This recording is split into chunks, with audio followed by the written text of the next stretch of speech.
So the Thursday Murder Club just dropped on Netflix after its brief theatrical run. And if you're anything like me, you probably have some questions about that ending.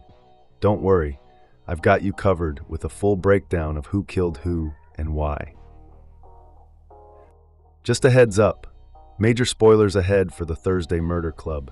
So if you haven't watched it yet, maybe bookmark this video and come back later. Alright, let's cut straight to the chase here. There are actually two murders we need to solve, and here's the bottom line. Bogdan killed Tony Curran, and John Gray killed Ian Bentham. Now let me break down exactly how this all unfolds. The Tony Curran murder. So here's what happened with Tony's death. It's actually Elizabeth's husband Stephen who figures it out first.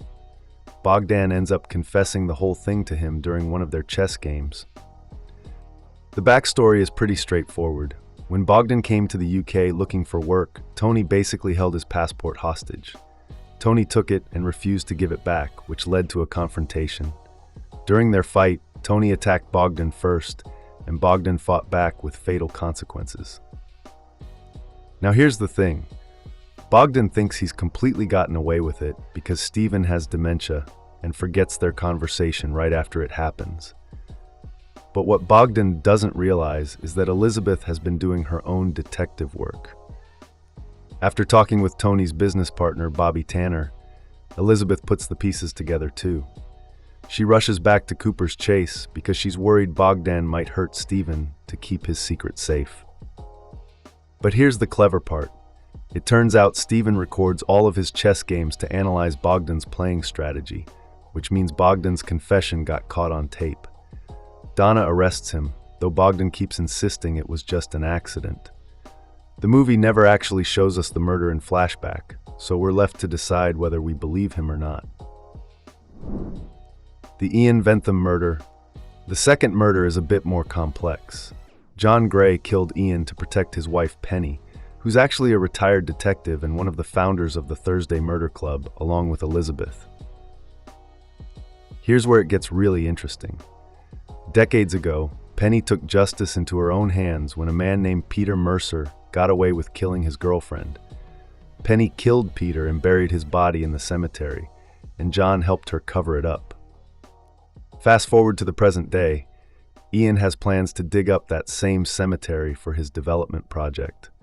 He gets Bogdan started on the digging, and wouldn't you know it, Bogdan discovers Peter's skeleton in one of the graves.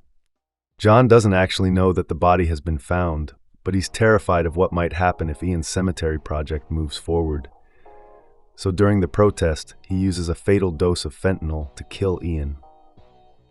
Elizabeth eventually solves both murders. In a pretty heartbreaking moment, she gives John time to say goodbye to Penny, knowing full well that John plans to use 2 more doses of fentanyl to end both their lives, rather than face the consequences. Book versus movie changes. Now, if you've read Richard Osman's novel, you might notice some differences. The movie had to condense a 400-page book into 2 hours, so naturally some things got cut or changed. The biggest change involves Bogdan's storyline. In the book, he doesn't actually get arrested for Tony's murder. Stephen still figures it out, but there's no dramatic rush from Elizabeth and no recorded confession.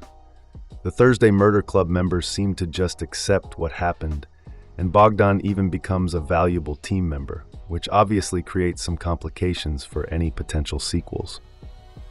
The book also has a completely different backstory for Bogdan's motive. Instead of the simple passport situation, there's this whole subplot about Tony's connections to organized crime, involving characters like Turkish Gianni and a taxi driver named Kaz. It's much more complex, but the movie streamlined it for time. There are also some smaller tweaks, like John not helping Penny bury Peter's body originally. Instead, Penny only confesses about the murder when her dementia gets worse. And the movie adds the subplot about Cooper's Chase potentially being shut down because of Ian's scheme. So there you have it. Both murders solved and all the major plot points explained. The Thursday Murder Club manages to be both a cozy mystery and a surprisingly emotional story about love, loyalty, and the lengths people will go to protect the ones they care about. What did you think of the movie? Did the ending surprise you, or did you see it coming? Let me know in the comments below. Thanks for watching. If you enjoyed this breakdown, make sure to hit that like button and subscribe for more movie explanations and reviews. I'll see you in the next one.